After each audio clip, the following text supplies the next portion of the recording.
অর্ধ সায়ের কথা। আলী রাদিয়াল্লাহু তাআলা আনহু তারা কোনোদিন বলেননি অর্ধ সায়ের কথা। মুআবিয়া রাদিয়াল্লাহু তাআলা আনহু বললেন অর্ধ সায়ের কথা। আবু সাঈদ খুদরি রাদিয়াল্লাহু তাআলা আনহু তার জোরালো ভয়ে প্রত্যাখ্যান করলেন। আপনাকে বলছি, রাসূলেরটা আপনাকে ভালো লাগে না কেন? সব ছেড়ে দিলাম, এদিক থাক, রাসূলেরটা আপনাকে কেন ভালো লাগে না? এর পরের কথা হলো এই যে শাহ হলো সৌদি আরবের 100 সমান 2.5 কেজি, শাহ হলো ইরাকের 100 সমান 3.5 কেজি। তো 3.5 কেজির অর্ধেক 1.25 সের, 1.25 সেরের মূল্য যা তা হলো আপনার ফেতরা। ভারত, বাংলাদেশ, পাকিস্তানের শতকরা 95 জনের মাথা পিছু ফেতরা হলো 1.25 সের গমের মূল্য, যার জন্য এত কম। ইরাকের হিসাব আজকে আপনার যারা ভাতিজে, ছেলে মেয়ে, আহল পরিবার, গ্রামবাসী কেউ আছে ইরাকে আছে, এই ছেলে একটা শাহ কিনো তো বাগদাদ বাজার হতে, দিয়ে ওতে চাউল মাপতো কত ধরে। শাহ বুঝেন কি? শাহ হলো পাতিল, পাত্র। চাঁপাইনবাবগঞ্জের ভাষাতে আড়ি, কাঠা, শেয়ার, বুঝেন কি না? এভাবে মাপতেন। আপনার মা যেটা চাউল মাপে ওটা কি কোনো দাঁড়ি পাল্লা? সেটা একটা পাত্র। শাহ হলো একটা পাত্র। মদিনায় যারা আছে তাদেরকে এখন বলেন, মদিনা থেকে একটা শাহ কিনে চাউল দাও তো, দিয়ে চাউলটা মাপো তো, দাঁড়ি পাল্লায় কত হয়, 2.5 কেজি হবে বা 19-20। ইরাকেরটা মাপেন 3.5 সের হবে বা 19-20। রাসূলেরটা ভালো লাগে না কেন? আপনি আমার দিনী ভাই, আপনার দিনী বোন, অর্ধেকে গেলেন ঘুরে ঘুরে, আবার ইরাকে চলে গেলেন পরিমাপে। হজে যেতে হয় মদিনায়, আপনাকে আমি দুর্বল দৃষ্টিতে দেখিনি। আপনি আমার দিনী ভাই, আপনি আমার দিনী বোন, রাসূল সাল্লাল্লাহু আলাইহি ওয়াসাল্লামের পদ্ধতিতে ফিরে আসেন, ভালো হবে। আমি আমার পদ্ধতির কথা বলিনি, আমি সাহাবী তাবেঈর পদ্ধতির কথা বলিনি। আমি বলছি রাসূল সাল্লাল্লাহু আলাইহি ওয়াসাল্লামের পদ্ধতিতে ফিরে আসেন, ভালো হবে। উল্লেখ্য যে শস্য দিয়েই ফেতরা আদায় করতে হবে, মূল্য দিয়ে ফেতরা আদায় হবে না। আব্দুর রাজ্জাক সাহেব, শস্য কেউ নেয় না যে ফেলে দেন, যেখানে আবর্জনা ফেলেন সেখানে ফেলে দিবেন। ফেলে যদি খারাপ লাগে তো জামিয়া সালাফে পাঠিয়ে দিন,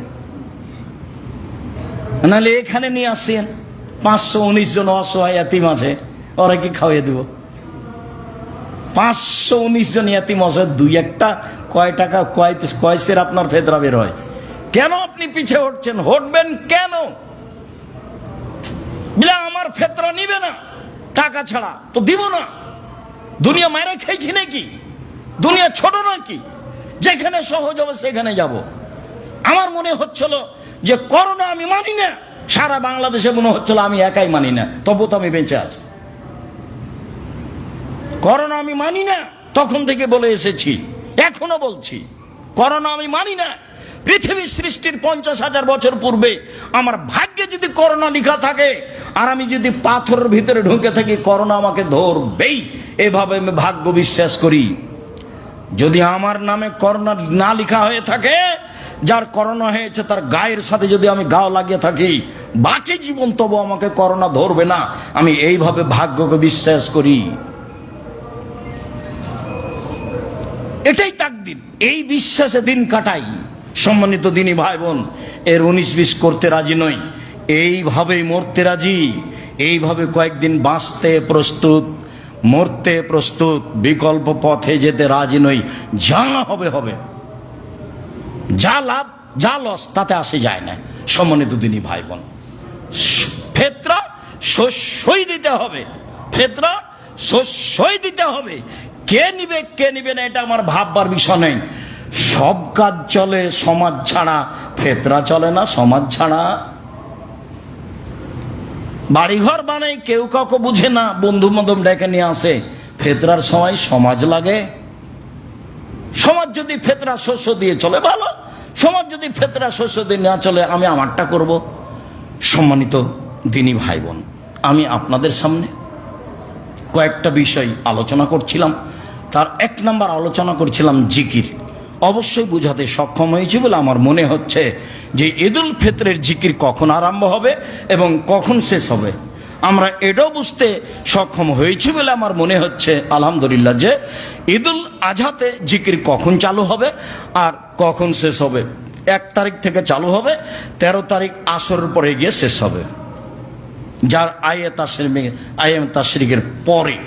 এরপরে বলছিলাম মহিলাদেরকে ঈদের মাঠে যেতেই হবে, যেতেই হবে। তারপরে বলছিলাম ঈদের সালাত খোলা মাঠে আদায় করতে হবে, আপনি আর আমি বাধ্য। ঈদের মাঠ বাসর ঘর করে সাজানো যাবে না। টাকা আছে সেই জন্য এত বাঁশ খাটাতে সাজাতে হবে। ভিক্ষুক নাই দেশে, ভিক্ষুক তো পায়ে পায়ে বাড়ি খাচ্ছে। একটু গাড়ি দাঁড়ালে 10 জন দৌড়িয়ে আসে, সেখানে টাকা দিতে পারেন না? ওখানে কেন? সেখানে টাকা দেন। ভিক্ষুকের তো অভাব নেই এদেশে। খোলা মাঠেই সালাত আদায় করতে হবে, আপনি আমি বাধ্য, কারো ব্যক্তিগত কথা চলে না। তারপরে বলছিলাম ফেতরা শস্যই দিতে হবে, ঈদের মাঠে যাওয়ার পূর্বেই দেওয়া উত্তম। 1 দিন আগে 2 দিন আগে দেওয়া যায়। 2.5 কেজি দিতে হবে, 19-20 একটু হতে পারে। কেউ বলতে পারে 2 কেজি 400 বলতে পারে, কেউ বলতে পারে 2 কেজি 300, মানে মাপে 19-20 দেখাতে পারে, একটু হতে পারে।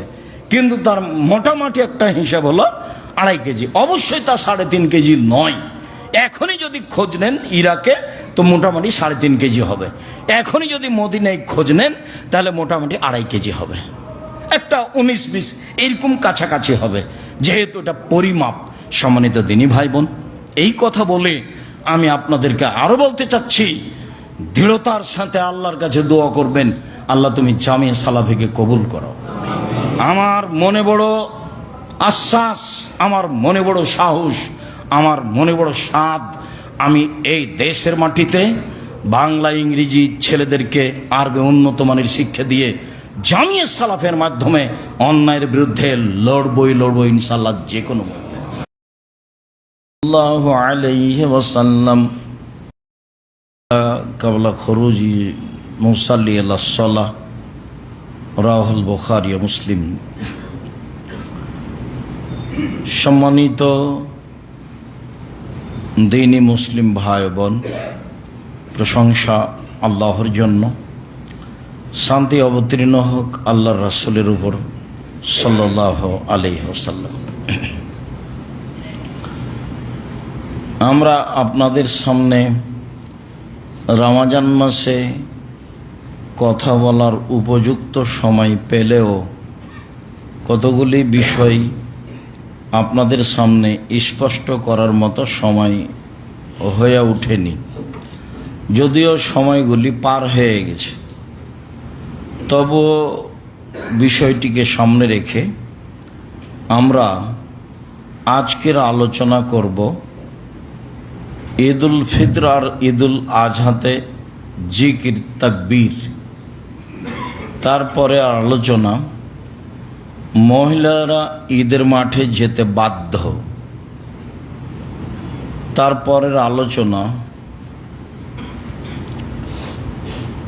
জাকাতুল ফিতর কিভাবে 1 সা আর কিভাবে অর্ধ সা হলো, বিষয়টি নিয়ে আমরা আপনাদের সামনে স্পষ্ট আলোচনা করব বলে আশা করছি ইনশাআল্লাহ। পরবর্তী জুমার খুতবা হবে কুরবানি। তার পরবর্তীতে আমরা আমাদের জুমার খুতবার ধারাবাহিকতায় ফিরে আসব ইনশাআল্লাহ। আল্লাহ তাআলা কোরআন মাজিদে বলেছেন যে ফাদকুরুল্লাহ ইনদাল মাশআরিল হারাম, পৃথিবীর মানুষ তোমরা মাশআরে হারামে আল্লাহকে ডাকো। বিষয়টি হজের সাথে সম্পৃক্ত। মাশআরে হারাম হচ্ছে মুজদালিফায়, জুলহিজ্জার 8 তারিখ ফজরের সালাতের পরে স্থান থেকে লাব্বাইক হাজ্জান, হজের জন্য আমি উপস্থিত, জোরে চিৎকার করে এহরাম বাঁধতে হয়। এর নাম এহরাম বাঁধা। লাব্বাইক হাজ্জান, আমি হজের জন্য উপস্থিত, এই বলে লব্বাইক আল্লাহুম্মা লব্বাইক লব্বাইক লা শারিকা লাক লব্বাইক ইন্নাল হামদা ওয়ান নি'মাতা লাকাল মুলক লা শারিকা লাক। আমি তোমার দরবারে উপস্থিত, আমি তোমার দরবারে উপস্থিত, প্রশংসা তোমার, অনুগ্রহ তোমার, রাজত্ব তোমার, কোনো শরিক নাই তোমার। জোরে তালবিয়া পড়তে হবে এবং এহরাম জোরে বাঁধতে হবে, সহিহ হাদিস। যে যত বেশি তালবিয়া পড়বে তার হজ তত ভালো ও উত্তম ও নেকির মাধ্যম হবে। এখান থেকে গিয়ে মিনাই থাকবে 8 তারিখ সারাদিন, জোহর, আসর, মাগরিব, এশা, ফজর সময়ে কসর সালাত আদায় করতে হবে। জোহরের 2, আসরের 2, মাগরিবের 3, এশার 2, ফজরের 2, মাগরিবের 3, এশার 2, ফজরের 2 স্থানে কসর ও পূর্ণ পড়তে হবে, যা পূর্ণ পূর্ণই, যা কসর কসর। মিনাতে ফজরের সালাত আদায় করতে হবে। আগে মিনা ত্যাগ করার কোনো সুযোগ নাই, যদিও আলেমেরা নিয়ে যায়, মুআল্লিমেরা নিয়ে যায়। ফজরের সালাত আদায় করে আরাফার মাঠে যেতে হবে। আরাফার মাঠে কোনো ইবাদত নেই। আরাফার মাঠে ইবাদত লব্বাইক আল্লাহুম্মা লব্বাইক লব্বাইক লা শারিকা লাক লব্বাইক ইন্নাল হামদা ওয়ান নি'মাতা লাকাল মুলক লা শারিকা লাক। এছাড়াও আরাফার মাঠে একটি দোয়া আছে, যে ব্যাপারে রাসূল সাল্লাল্লাহু আলাইহি সাল্লাম বলেছেন, খায়রুদ দুআয়ে দুআ ইয়াউমে আরাফা। সবচেয়ে উত্তম দোয়া হলো আরাফার দিনের দোয়া। সবচেয়ে উত্তম, যা আমার পূর্বের সব নবী বলেছেন, যা আমি বলেছি, তা হলো লা ইলাহা ইল্লাল্লাহু ওয়াহদাহু লা শারীকা লাহু লাহুল মুলকু ওয়া লাহুল হামদু ওয়া হুয়া আলা কুল্লি শাইইন কাদির। থাকতে থাকতে জোহর আসর একসাথে সালাত আদায় করতে হবে। টাইম হয়ে গেছে জোহরের, হলে জোহর 2 রাকাত, আসর 2 রাকাত পড়তে হবে, কসরই পড়তে হবে এবং একসাথে পড়তে হবে, বাধ্য। আরাফার মাঠে সব মানুষ যদি পূর্ণ পড়ে, সময়ে পড়ে, তবুও তা নাজায়েজ হবে, তার বৈধতার কোনো পথ নেই। আরাফার মাঠে যত মানুষ উপস্থিত হবে, সবাই যদি সময়ে জোহর 4, আসর 4 পড়ে, কেউ সুন্নাতের উপরে থাকবে না। সুন্নাতই হচ্ছে আরাফার মাঠে জোহর 2, আসর 2 একসাথে, 2 একামতে। এরপরে চলবে দোয়া, হাত তুলে দোয়া, কান্নাকাটি। দিন যত যাবে দোয়ার গতি তত বাড়বে।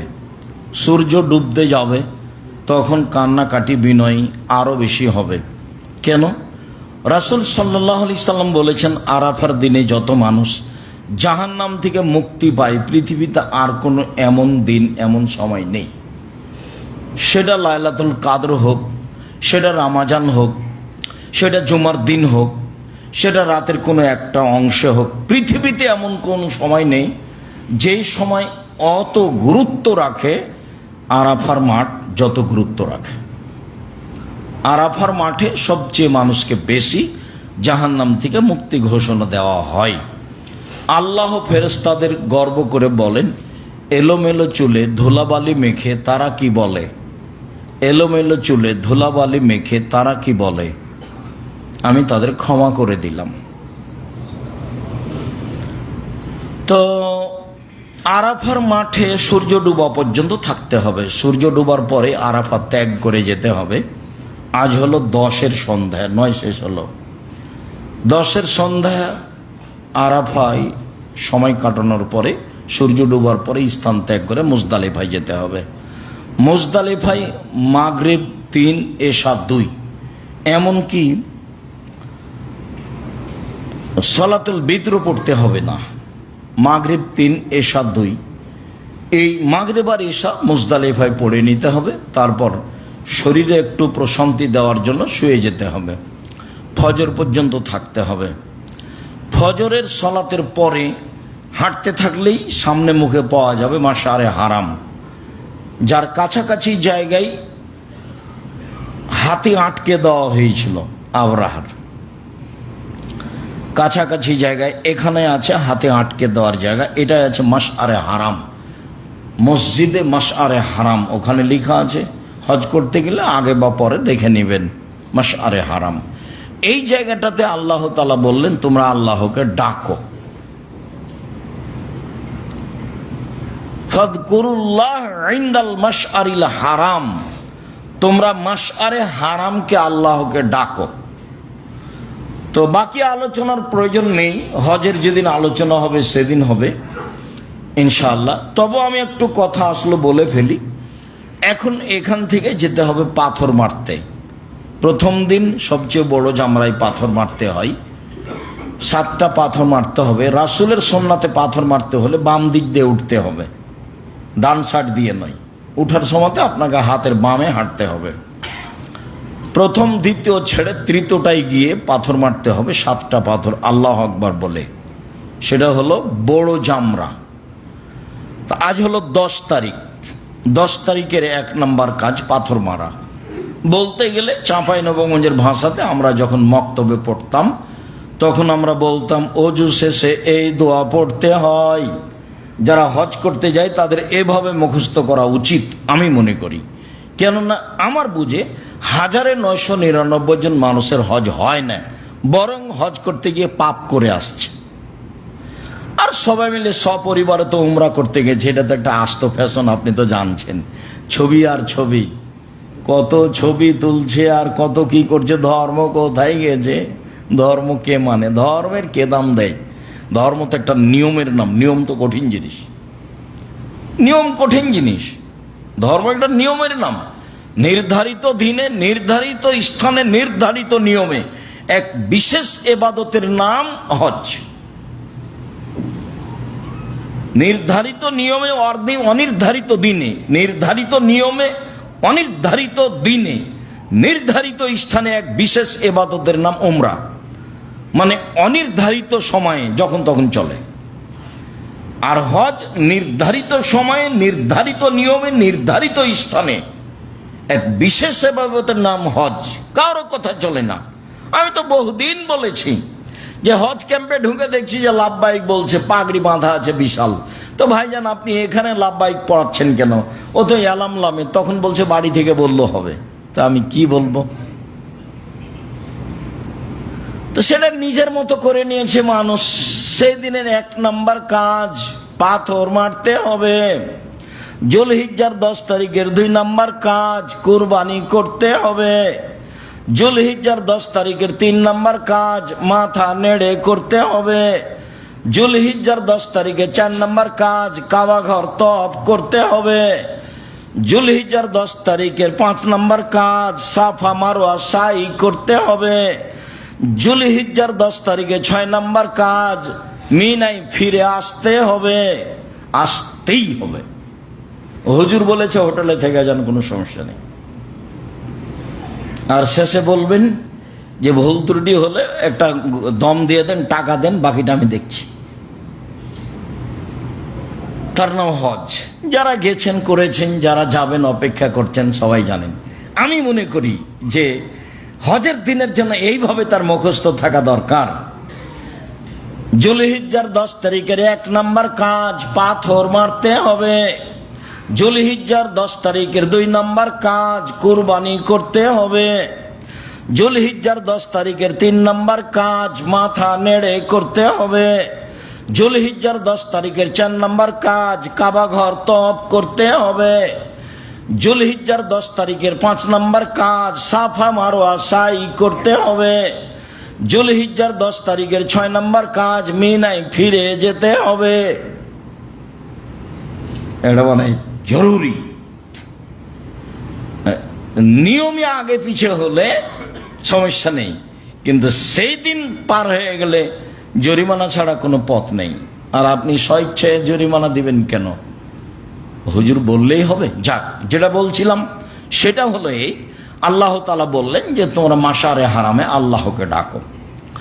তারপর আল্লাহ তাআলা বললেন অযকুরুল্লাহ ফি আইয়ামিম মাদুদাত, তোমরা নির্ধারিত দিনগুলিতে আল্লাহকে ডাকো। তারপরে আল্লাহ তাআলা বললেন অযকুরুল্লাহ অযকুরুহু কামা হাদাকুম, তোমরা আল্লাহকে ডাকো যেভাবে আল্লাহ বলেছেন এগুলো সব জুলহিজ্জাকে লক্ষ্য করে। তারই সাথে জড়ানো হচ্ছে ঈদুল ফিতরকে, ঈদুল আজহা আর ঈদুল ফিতর। ঈদুল ফিতরে আল্লাহকে ডাকার সময় আর ঈদুল আজহাতে আল্লাহকে ডাকার সময় কি দিয়ে আল্লাহকে ডাকবো সেটা পরে। ঈদুল ফিতরে আল্লাহকে ডাকার সময় আমরা দেখে আসছি যে শাওয়ালের চাঁদ উঠলেই আমরা বলা শুরু করি আল্লাহু আকবার, আল্লাহু আকবার, লা ইলাহা ইল্লাল্লাহ, আল্লাহু আকবার, আল্লাহু আকবার, ওয়ালিল্লাহিল হামদ। পরের দিন ফজরের সালাতের পরে সবাই বলি যায়, ঈদের মাঠে একজন আর একজনকে বলতে বলি, চলতেই থাকে। পরের দিন সালাতের পরেও চলে, সন্ধ্যা পর্যন্ত চলে। আল্লাহু আকবার, আল্লাহু আকবার, লা ইলাহা ইল্লাল্লাহ, আল্লাহু আকবার, আল্লাহু আকবার, ওয়ালিল্লাহিল হামদ। তো আল্লাহকে যে ডাকবো, আল্লাহ ডাকতে বললেন, তো এইটা ঈদুল ফিতরে কখন? মনে রাখা ভালো হবে যে ঈদুল ফিতরে আল্লাহকে ডাকার সময় হলো যখন আপনি বাড়ি থেকে বের হচ্ছেন পোশাক পাতি পরে সালাতের জন্য, তখন শুরু হবে। ওয়ান্নাস ইকাব্বিরুনা হিনা ইয়াখরুজুনা মিন মানাজিলিহিম ফিল ঈদ। ঈদুল ফিতরে সাহাবী তাবেঈগণ বাড়ি থেকে বের হওয়ার সময় তাকবীর আরম্ভ করতেন, হাত্তায়াতুল মুসাল্লা, ঈদের মাঠে আসা পর্যন্ত। সুম্মা সাকাতু, তারপর থেমে যেতেন। অফি রিওয়ায়াতিন হাত্তা ইয়াকজিয়া সালাহ, সালাত শেষ হওয়া পর্যন্ত। সুম্মা কুতিআত তাকবীর, তারপর তাকবীর বন্ধ করে দেওয়া হতো, জিকির বন্ধ। তাহলে ঈদুল ফিতরের তাকবীর বলার টাইম হলো আপনার বাড়ি থেকে বের হওয়ার সময় আরম্ভ হবে, আর সালাত যখন শুরু হবে তখন শেষ হবে। এইটা হলো ঈদুল ফিতরে আল্লাহকে ডাকার সময়। মনে রাখা ভালো হবে। ঈদুল আজহাতে আল্লাহকে ডাকার সময় জুলহিজ্জার 1 তারিখ থেকে নিয়ে জুলহিজ্জার 13 তারিখ পর্যন্ত এক টানা।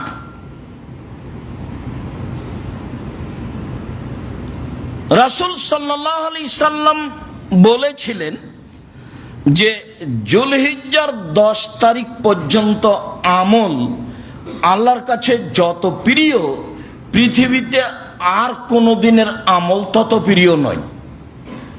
তো সাহাবীগণ বললেন, জেহাদও কি নয়? তো আল্লাহ রাসূল বললেন, না, জেহাদও নয়। তবে কেউ যদি আল্লাহর পথে গিয়ে শহীদ হয়ে যায় আর ফিরে না আসে, সেটা ভিন্ন কথা। তবে জেহাদ করেও অত ভালো আমল করতে পারবে না জুলহিজ্জার 10 তারিখে মানুষ যত ভালো আমল করতে পারবে। যার কারণে বিদ্বানগণ এই পথে চলে গেছেন যে জুলহিজ্জার 10 তারিখ রমজানের শেষের দশকের চেয়ে উত্তম। বলি কিভাবে উত্তম হয়? এই জন্য যে রমজানের শেষ দশকে একটা জিনিস আছে, তা হলো লাইলাতুল কদর। আর জুলহিজ্জার প্রথম দশকে 3টে জিনিস আছে। 1, কুরবানি, বিশাল ব্যাপার। 2, হজ।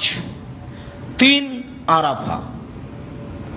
জুলহিজ্জার 10 তারিখে 3টে কাজ বড় বড় আছে, যেটা ভিন্ন ভিন্ন জান্নাতের বড় বড় মাধ্যম। যার কারণে এই 10 দিন উত্তম বেশি। তো এই 10 দিনের ইবাদত আল্লাহর কাছে সবচেয়ে বেশি উত্তম অন্য যে কোনো দিনের চেয়ে। তাহলে আমরা জুলহিজ্জার 10 তারিখ পর্যন্ত কি আমল করতে পারি?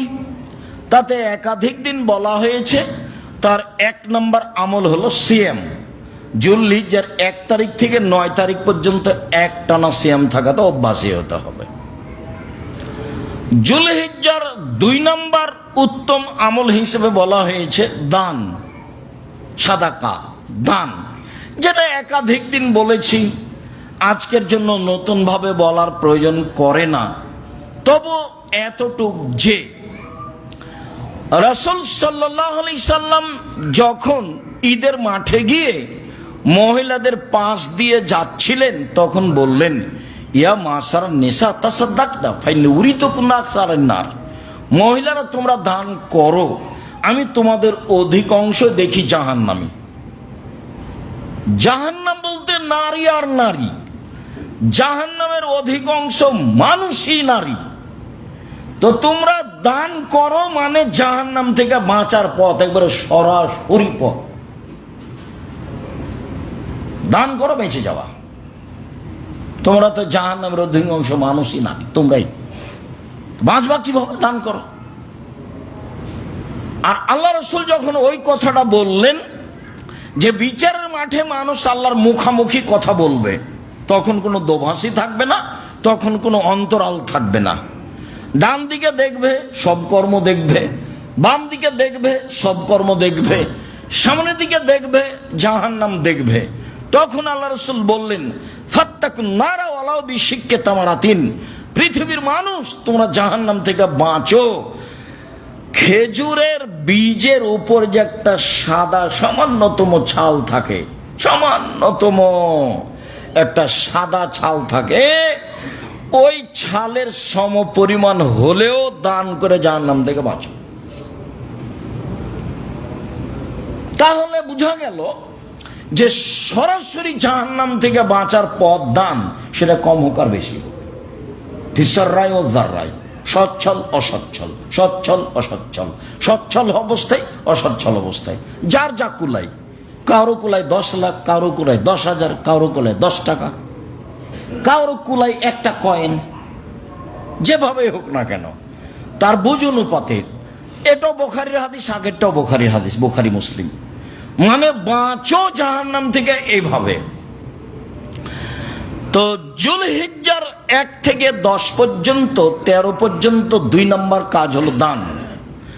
যুলহিজ্জার 1 থেকে নিয়ে 10 পর্যন্ত 3 নম্বর কাজ হলো জিকির, যেটা এই আল্লাহু আকবার, সুবহানাল্লাহ, আলহামদুলিল্লাহ। যুলহিজ্জার 1 থেকে নিয়ে 10 পর্যন্ত, 13 পর্যন্ত 5 নম্বর কাজ হলো ইস্তেগফার।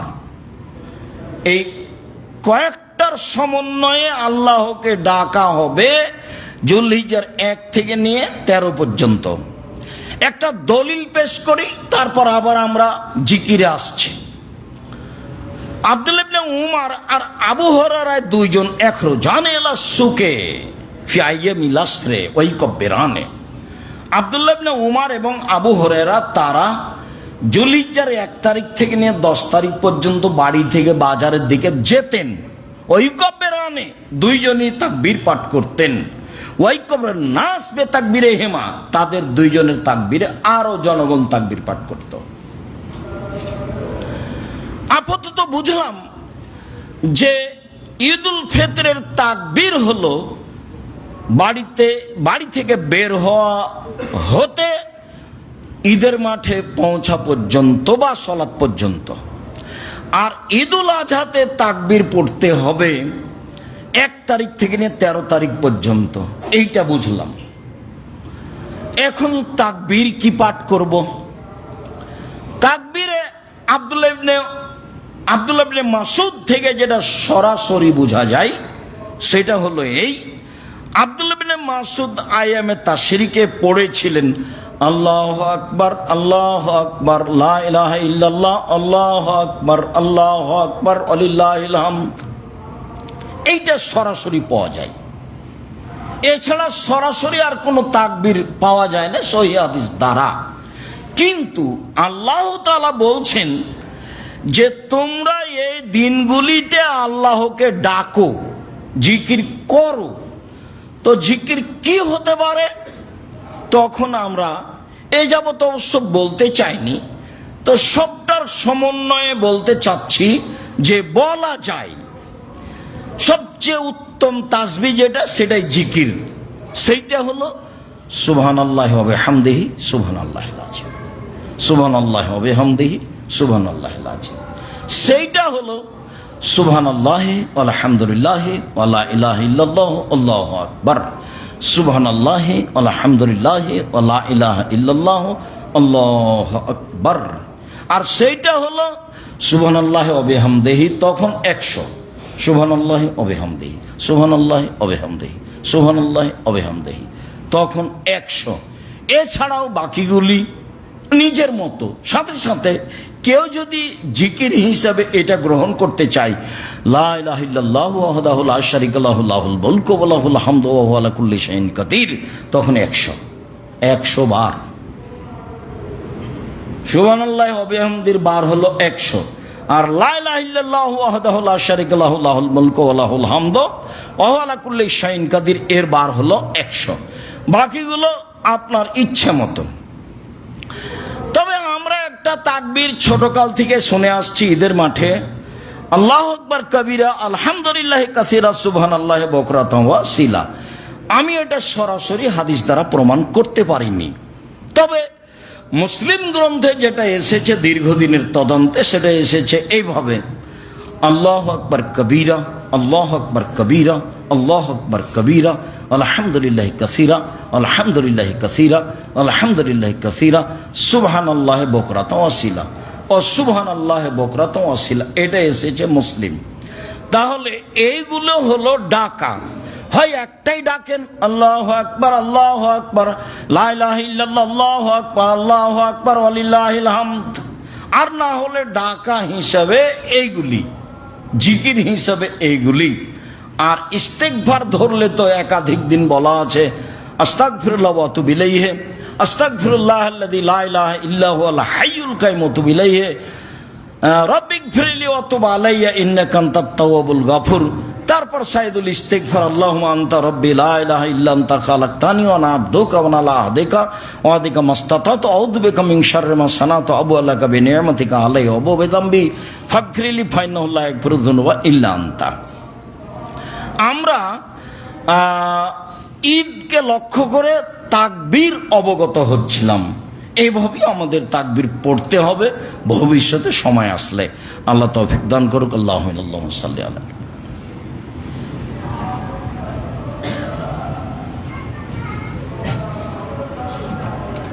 আলহামদুলিল্লাহ ওয়াহদা ওয়াসসালাতু ওয়াসসালামু আলা মান লা নাবিয়্যা বা'দা। তারপরের কথা হলো মহিলাদেরকে ঈদের মাঠে যেতে হবে। কথা একটা ভালোভাবে মনে রাখবেন, মহিলাদের 5 ওয়াক্ত সালাত বাড়িতে ভালো, জুমার দিনে জুমা মসজিদে ভালো, ঈদের দিনে মাঠে যেতে বাধ্য, যেতেই হবে। মহিলাদের 5 ওয়াক্ত সালাত বাড়িতে ভালো, মহিলাদের জুমা মসজিদে জুমাতে যাওয়া ভালো, ঈদের মাঠে যেতে বাধ্য, যেতেই হবে। যেসব জায়গায় ব্যবস্থা করা হয়নি তার 2টা কারণ। একটা কারণ হলো এই যে ভারত, বাংলাদেশ, পাকিস্তানের শতকরা 95 জন মানুষ মাযহাব মেনে চলেন, আর তাদের গতিতে মহিলারা যদি মাঠে যায় তাহলে মাঠ অপবিত্র হয়ে যাবে, যার কারণে তাদের নিয়ে যাওয়া হয়নি। যা ছিল জুমা মসজিদে, যার কারণে তাদের জুমা মসজিদে আনা হতো না। এখন ধীরে ধীরে ধীরে ধীরে একটু আগিয়েছে, কিছু কিছু যাচ্ছে।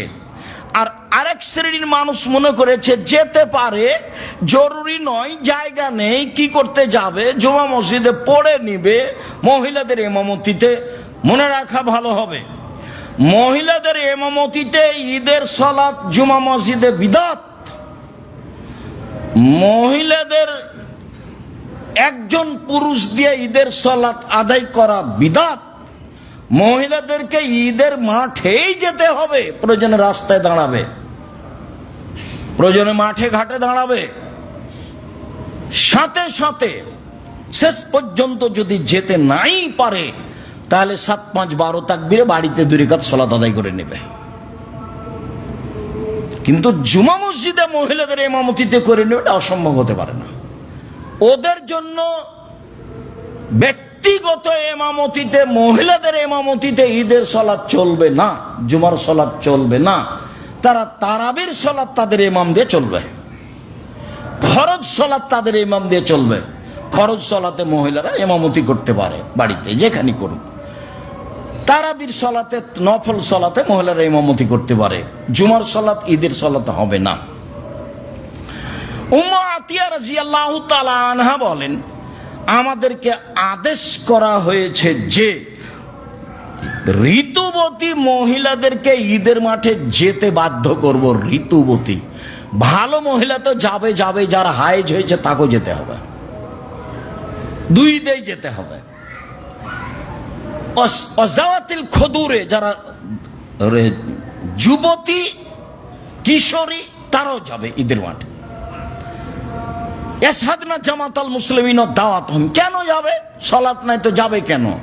তো বলছে যে ইমামের বক্তব্যে অংশগ্রহণ করবে। এখন ইমাম তো বক্তব্য কি দিচ্ছে আপনারাই ভালো জানেন। বক্তব্যটা একটা সুন্দর হতে হবে। আর তারা মানুষের সাথে তাকবীর পাঠ করবে। মুসলিম এক গ্রন্থে এসেছে ইকব্বিরনা মা'আন নাস, তারা ঋতুবতী মহিলারা মানুষের সাথে তাকবীর পাঠ করবে। মহিলারা বলতে থাকবে আল্লাহু আকবার, আল্লাহু আকবার, লা ইলাহা ইল্লাল্লাহ, আল্লাহু আকবার, আল্লাহু আকবার ওয়া লিল্লাহিল হামদ, আল্লাহু আকবার কবীরা, আল্লাহু আকবার কবীরা, আল্লাহু আকবার কবীরা, আলহামদুলিল্লাহ কাসীরা, আলহামদুলিল্লাহ কাসীরা, আলহামদুলিল্লাহ কাসীরা ওয়া সুবহানাল্লাহি বুকরাতান ওয়া আসীলা বলতে থাকবে। আর যেগুলো জিকির, এই জন্য তারা ঈদের মাঠে যাবে। তো একজন মহিলা বলল, আল্লাহ রাসূল ইহদানা লাইসা লাহা জিলবাব, যেভাবে বলছেন তাহলে আমাদের তো কারো অনেকেরই নেই কাপড়, নেই চাদর নেই।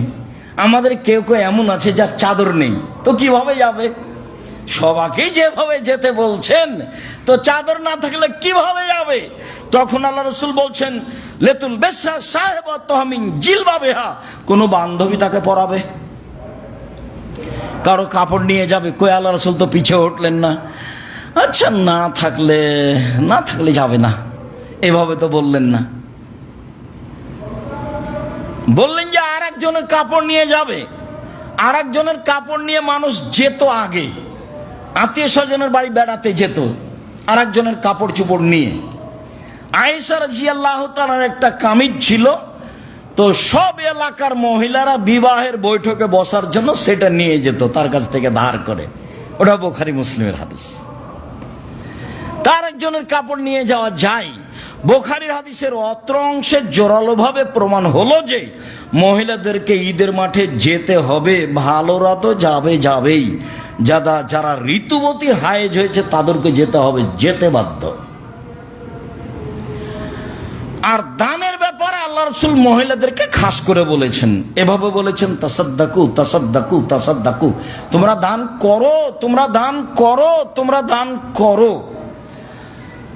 তো আব্দুল্লাহ ইবনে আব্বাস বলছেন, আমি দেখলাম মহিলাদেরকে যে ইউহবিনা ইলা আদানিহিন্না ওয়া হুলুকিহিন্না, তাদের হাতকে তারা তাদের কানে তাদের গলায় নিয়ে যাচ্ছে।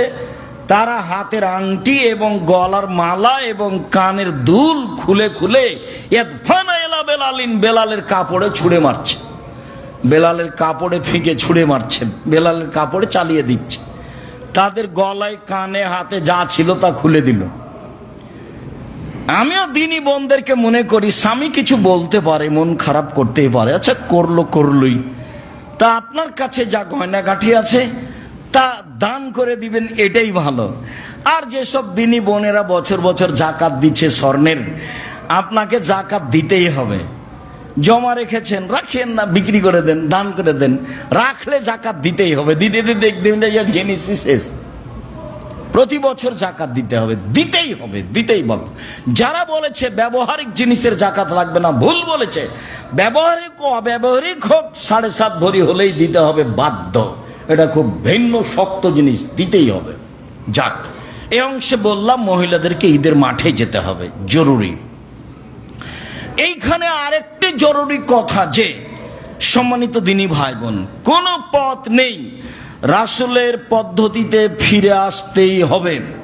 আব্দুল্লাহ ইবনে উমর বলছেন, ইয়াকদু রাসূলুল্লাহ সাল্লাল্লাহু আলাইহি সাল্লাম ইলাল মুসাল্লা ওয়া তুহমালুল আনাজাতু বাইনা ইয়াদাইহি। আল্লাহ রাসূল যখন বাড়ি থেকে বের হতেন তখন তার সামনে একটা লাঠি সূত্রা হিসাবে গেড়ে দেওয়ার জন্য বহন করে নিয়ে যাওয়া হতো। ফায়দা বালাগা, যখন তারা মুসাল্লায় ঈদের মাঠে পৌঁছে যেত তো তুনসাবুল আনাজাতু বাইনা ইয়াদাইহি, ওই লাঠিটা রাসূলের সামনে গেড়ে দেওয়া হতো, পুঁতে দেওয়া হতো। ওয়াদালিকা লিআন্না আল মুসাল্লা ফাদাআন, কেন? ঈদের মাঠ ছিল ফাঁকা, ঈদের মাঠে কোনো কিছু ছিল না। লাইস্ট তারও বেশি এমন কিছু ছিল না যা দিয়ে ঢাকা যেতে পারে, যা দিয়ে পর্দা করা যেতে পারে, যা দিয়ে সূত্রা হিসেবে ব্যবহার করা যেতে পারে। উল্লেখ্য যে ঈদের মাঠ দখল হিসাবে প্রাচীর দেওয়া যেতে পারে, তাছাড়া প্রাচীরেরও বৈধতা কঠিন আছে। ঈদের মাঠকে সাজানো তো বহু দূরের কথা। রামাজানের আগে থেকে ঢাকা ঈদের মাঠ সাজানো হচ্ছে আপনাদের চোখের সামনে। ধর্ম পাগল হয়নি, ধর্ম তার নিজ স্থানে আছে। সূর্য ওঠার পর পর ঈদের সলাত হতে হবে। এক মাঠে 3 বার 4 বার ঈদের সলাত হলে সুন্নাত কোথায় চলে গেছে বিদায় নিয়ে? শুনুন সম্মানিত দিনী ভাই বোন, যারা এখানে উপস্থিত আছি, যারা অনলাইনে অবগত হব, আমি সকল দিনী ভাই বোনকে বলছি, ঈদের মাঠ সাজানো যাবে না। ঈদের মাঠ বাসর ঘর নয়। ঈদের মাঠে কোনো ফিতা টাঙানো যাবে না, বাঁশ খাটা দিয়ে তাকে সাজানো যাবে না। ফাঁকা জায়গায় সালাত আদায় করতে হবে, আপনি বাধ্য। বুখারী মুসলিমের হাদিস, আল্লাহর নবী মসজিদে নববীর উপর দিয়ে হেঁটে প্রায় 500 গজ দূরে গিয়ে ফাঁকা জায়গায় ঈদের সালাত আদায় করলেন। কেন? মসজিদে নববী তো অনেক বড়, এখানে তো 2 রাকাত সালাত আদায় করলে অন্য জায়গার চেয়ে 1000 গুণ বেশি নেকি হবে। আপনি পড়েন, সালাতের উপরে বইটা পড়েন না কেন? পড়েন, এই অংশ আমি আপনার জন্য লিখেছি। দেখেন রাসূল সাল্লাল্লাহু আলাইহি ওয়াসাল্লামের সালাত বনাম পরিচালিত সালাত দেখেন, বের হওয়ার সময় নেন ঈদের জায়গাটা দেখেন না। আল্লাহর নবী মসজিদে নববীর উপর দিয়ে হেঁটে চলে গেলেন, 500 গজ দূরে গিয়ে ফাঁকা জায়গায় সালাত আদায় করলেন। আল্লাহর নবীর চলে না মসজিদে নববীতে, আর আপনার চলে মসজিদে, আর আপনার চলে বাসর ঘরে। ঈদের মাঠ বাসর ঘরে হয়েছে। ঈদের মাঠ ফাঁকা জায়গাতেই হবে। মেঘ আকাশে অনুকূলে হলে মাঠে হবে, নইলে স্কুল ঘরে হবে, নইলে হবে না। 5 জন 7 জন করে পড়ে নিবে। ঈদের মাঠ বড় করতে হবে। এক ঈদের মাঠে একবারই সালাত হবে, একাধিকবার নয়। যদি ঈদের মাঠ বড় করতে না পারা যায়, ভাগ করতে হবে। একটা ঈদের মাঠে 1000 হয়ে যাক, তাতে কি আছে? আপনার কাজ ঈদের মাঠে মানুষ কুলায় না, বড় করেন। স্টেডিয়াম চলে, হাজার হাজার বিঘা চলে ফুটবল খেলার জন্য, আর এই সেই চলে, ঈদের মাঠ চলে না। ধর্ম পাগল হয়ে গেছে। धर्म राजशाही चापे ना मुझे हवाई लड्डू दोनों हाथ में लड्डू है, जो चाहे इसको खा ले, जो चाहे उसको छोड़ दे। ভুল হিসাব। মুহাম্মদ সাল্লাল্লাহু আলাইহি ওয়াসাল্লাম নীতিতে ফিরে যেতে হবে। সারা পৃথিবীর মানুষ যদি রাসূলের নিয়মকে উল্টে দিয়ে বাসর ঘর করে ঈদের মাঠ সাজায়, তবু তা জায়েজ নয়, তা বিদআত। এক মাঠে একাধিক সালাত আদায় করা যাবে না, এই নিয়ম রাসূল সাল্লাল্লাহু আলাইহি ওয়াসাল্লামের নয়। এটা থেকে ফিরে আসতে হবে জরুরিভাবে, যে কোনো মূল্যে। ঈদের মাঠে মানুষ ধরে না, মাঠ প্রশস্ত করতে হবে, সম্ভব না হলে মাঠ ভাগ করতে হবে, এটাই শরীয়ত। বৃষ্টির কারণে ঈদের মাঠে যেতে পারছি না, যে কোনো স্কুল ঘরে যে কোনো স্থানে করতে হবে। হলো না, মসজিদে মসজিদে হবে, যেখানে সহজ হবে সেখানে হবে। ফাঁকা জায়গাতে ঈদের সালাত হবে। ঈদের সালাতে ইমামের জায়গা পাকা করা তো বহু দূরের কথা। শুনুন, আল্লাহর নবী ফাঁকা জায়গায় সালাত আদায় করলেন, সেখানে মিম্বার ছিল না, সেখানে ফাঁকা জায়গায় একটা লাঠি গেড়ে দেওয়া, পুঁতে দেওয়া হলো সূত্রার জন্য। মসজিদে নববীর উপর দিয়ে তিনি হেঁটে চলে গেলেন। তিনি সুন্নাত দেখালেন যে ঈদের সালাত মানে ফাঁকা জায়গায় মাঠে হতে হবে, এটাই সুন্নাত। ঈদের সালাত মানে ফাঁকা জায়গায় মাঠে হতে হবে, এটাই সুন্নাত। ঈদের সালাত মানে মাঠে ফাঁকা জায়গায় হতে হবে, এটাই সুন্নাত। এক ঈদের মাঠে একবারই সালাত হবে, সূর্য ওঠার পর পরে সালাত আদায় করতে হবে। বুখারীর হাদিস দেখেন আপনি, বই পুস্তকে লেখা আছে। সম্মানিত দিনী ভাই বোন, এবার চলেন আলোচনার শেষে চলে আসি। যেটার কথা আংশিক বলেছি, আব্দুল্লাহ ইবনে উমর বলেন, আল্লাহর নবী খেজুর ফেতরা দিলেন 1 সা, জব দিলেন 1 সা, দিতে বললেন দাস দাসীকে, দিতে বললেন স্বাধীন পুরুষ নারীকে, দিতে বললেন ছোট বড় সবাকেই। ঈদের মাঠে ফজরের সলাৎ পর্যন্ত সময় যার জন্ম তারও ফেতরা দিতে হবে, ভিক্ষুকও ফেতরা দিতে হবে। যারা ঈদের মাঠে যাওয়ার পূর্বে বা ফজরের সলাতের পূর্বে জন্ম নিয়েছে তারও ফেতরা দিতে হবে। কেউ কেউ বলতে চেয়েছেন যে মাগরিবের পর্যন্ত, মাগরিবের টাইম পর্যন্ত যারা জন্ম নিয়েছে তাদের ফেতরা দিতে হবে, ফজরের সলাত পর্যন্ত যারা জন্ম নিয়েছে তাদের ফেতরা দিতে হবে। একশা ফেতরা দিতে হবে, দাস দাসীকে দিতে হবে। দাসী দিয়ে শুরু, দাস দিয়ে শুরু ইসলাম, অবাক হবেন আপনি। স্বাধীন মানুষের কথা পরে এসেছে, দাস দা দিয়ে শুরু হয়েছে। ফেতরা সবাকেই দিতে হবে, ভিক্ষুককে দিতে হবে। ভিক্ষা করে নিয়ে এসে ফেতরা সাজাবে, নইলে মানুষের কাছ থেকে সাহায্য নিয়ে ফেতরা সাজাবে, ফেতরা দিতেই হবে। আল্লাহ নবী বলেছেন ফেতরা ফকির মিসকিনকে দিয়ে দাও। আমাদের দেশে মাদ্রাসাতে নিচ্ছে, আমি সরাসরি না বলতে পারি না, তবে পছন্দনীয় হলো ফকির মিসকিন। ফকির মিসকিন ফেতরা দিবেন কাকে? ফকির মিসকিনকে দিবেন। ঈদের মাঠে যাওয়ার আগে দিয়ে যেতে হবে, এটাই সুন্নাত। এইটা বলেছি একদিন আগে বা 2 দিন আগে দেওয়া যায়। আব্দুল্লাহ ইবনে উমর থেকে 15 রমজানের তো প্রশ্নই আসে না, 20 রমজানের তো প্রশ্নই আসে না, 27 রমজানে ফেতরা বের করার তো কোনো প্রশ্নই আসে না। চলেন পরের হাদিস। আবু সাঈদ খুদরি রাদিয়াল্লাহু তাআলা আনহু বলেন, আল্লাহর নবী ফেতরা দেওয়ার জন্য আদেশ করলেন 1 সা খাদ্য, 2 1 সা খেজুর, 3 1 সা গম, 4 1 সা পনির, 6 1 সা কিশমিশ। এর 1 নম্বরে আছে খাদ্য। কাজে আপনি সেদিন 2.5 কেজি সেমাই চিনি দিয়ে দিতে পারেন, দিয়ে দিলে আপনার ফেতরা আদায় হয়ে যাবে। পরের অংশে যেটা বলতে চাচ্ছি সেটা হলো এই, আবু সাঈদ খুদরি রাদিয়াল্লাহু তাআলা আনহু বলেন, লাম নাজাল নুখরিজুহু, 1 সা বের করি করতেই থাকি। আল্লাহ রাসূল চলে গেলেন, আবু বকর সিদ্দিক চলে গেলেন, ওমর চলে গেলেন, মুয়াবিয়া আলী চলে গেলেন। মুয়াবিয়া যখন ছিলেন সিরিয়ায়, একদা মুয়াবিয়া আসলেন মদিনায় হজের উদ্দেশ্যে। সেদিন তিনি মানুষের সামনে বক্তব্য দিলেন মিম্বারের উপরে। তিনি বক্তব্যে বলেছিলেন, ইন্নি আরা, আমি মনে করি, আমি মুয়াবিয়া, আমি মনে করি, আন্না মুদ্দাইন মিন সামারাই শাম, সিরিয়ার 2 মুদ গম, তা দিল সান মিন তামারিন, মদিনার 1 সা খেজুরের সমান। আমি মনে করি, মুয়াবিয়া বলছেন, আমি মনে করি। মুয়াবিয়া রাদিয়াল্লাহু তাআলা আনহু মিম্বারে উঠে বক্তব্যে জনগণের সামনে বলেন, আমি মনে করি সিরিয়ার 1/2 সা গম মদিনার 1 সা খেজুরের সমান মূল্যে। ফাখাজান নাস বেজালেকা, জনগণ তখন গ্রহণ করলো এইটা। আচ্ছা ঠিক আছে, আমরা গম দিলে 1/2 সা দিব, যেহেতু গম দামি, সব কিছুই চলে আসলো 1/2 সা মূল্য হিসাবে। আবু সাঈদ খুদরি রাদিয়াল্লাহু তাআলা আনহু বলেন, আম্মানা, তবে আমি, আখরজহু কামা কুনতু আখরজু ইলান নবী ফি আহাদিন নবী সাল্লাল্লাহু আলাইহি ওয়াসাল্লাম, আমি আবু সাঈদ খুদরি 1 সা বের করব যা রাসূলের যুগে করতাম, মাইস তো যতদিন বেঁচে থাকবো আমি করবই। কারা রাজুলুল কওম, জনগণের একজন বলল, কেন?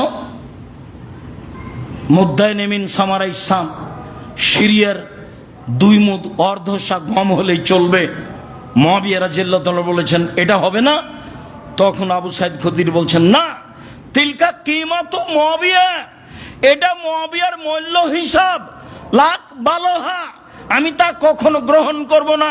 ওলা আমালো বেহা, আমি তা কখনো মানব না। আমি আবু সাঈদ খুদরি মুয়াবিয়ার এই মূল্য হিসাব কখনো গ্রহণ করব না। আমি আবু সাঈদ খুদরি মুয়াবিয়ার এই মূল্য হিসাব কখনো আমল করব না। মূল্য হিসাব মানি না, মূল্য হিসাব আমলও করি না। জোরালো ঘোষণা দিলেন আবু সাঈদ খুদরি রাদিয়াল্লাহু তাআলা আনহু। আল্লাহর নবী কোনোদিন বলেননি অর্ধ সায়ের কথা, আবু বকর সিদ্দিক কোনোদিন বলেননি অর্ধ সায়ের কথা, উমর কোনোদিন বলেননি অর্ধ সায়ের কথা, উসমান কোনোদিন বলেননি অর্ধ সায়ের কথা, আলী রাদিয়াল্লাহু তাআলা আনহু তারা কোনোদিন বলেননি অর্ধ সায়ের কথা, মুআবিয়া রাদিয়াল্লাহু তাআলা আনহু বললেন অর্ধ সায়ের কথা। আবু সাঈদ খুদরি রাদিয়াল্লাহু তাআলা আনহু তার জোরালো ভয়ে প্রত্যাখ্যান করলেন। আপনাকে বলছি, রাসূলেরটা আপনাকে ভালো লাগে না কেন? সব ছেড়ে দিলাম, এদিক থাক, রাসূলেরটা আপনাকে কেন ভালো লাগে না? এর পরের কথা হলো এই যে শাহ হলো সৌদি আরবের 100 সমান 2.5 কেজি, শাহ হলো ইরাকের 100 সমান 3.5 কেজি। তো 3.5 কেজির অর্ধেক 1.25 সের, 1.25 সেরের মূল্য যা তা হলো আপনার ফেতরা। ভারত, বাংলাদেশ, পাকিস্তানের শতকরা 95 জনের মাথা পিছু ফেতরা হলো 1.25 সের গমের মূল্য, যার জন্য এত কম। ইরাকের হিসাব আজকে আপনার যারা ভাতিজে, ছেলে মেয়ে, আহল পরিবার, গ্রামবাসী কেউ আছে ইরাকে আছে, এই ছেলে একটা শাহ কিনো তো বাগদাদ বাজার হতে, দিয়ে ওতে চাউল মাপতো কত ধরে। শাহ বুঝেন কি? শাহ হলো পাতিল, পাত্র। চাঁপাইনবাবগঞ্জের ভাষাতে আড়ি, কাঠা, শেয়ার, বুঝেন কি না? এভাবে মাপতেন। আপনার মা যেটা চাউল মাপে ওটা কি কোনো দাঁড়ি পাল্লা? সেটা একটা পাত্র। শাহ হলো একটা পাত্র। মদিনায় যারা আছে তাদেরকে এখন বলেন, মদিনা থেকে একটা শাহ কিনে চাউল দাও তো, দিয়ে চাউলটা মাপো তো, দাঁড়ি পাল্লায় কত হয়? 2.5 কেজি হবে বা 19-20। ইরাকেরটা মাপেন 3.5 সের হবে বা 19-20। রাসূলেরটা ভালো লাগে না কেন? আপনি আমার দিনী ভাই, আপনার দিনী বোন, অর্ধেকে গেলেন ঘুরে ঘুরে, আবার ইরাকে চলে গেলেন পরিমাপে। হজে যেতে হয় মদিনায়, আপনাকে আমি দুর্বল দৃষ্টিতে দেখিনি। আপনি আমার দিনী ভাই, আপনি আমার দিনী বোন, রাসূল সাল্লাল্লাহু আলাইহি সাল্লামের পদ্ধতিতে ফিরে আসেন, ভালো হবে। আমি আমার পদ্ধতির কথা বলিনি, আমি সাহাবী তাবেঈর পদ্ধতির কথা বলিনি। আমি বলছি রাসূল সাল্লাল্লাহু আলাইহি সাল্লামের পদ্ধতিতে ফিরে আসেন, ভালো হবে। উল্লেখ্য যে শস্য দিয়েই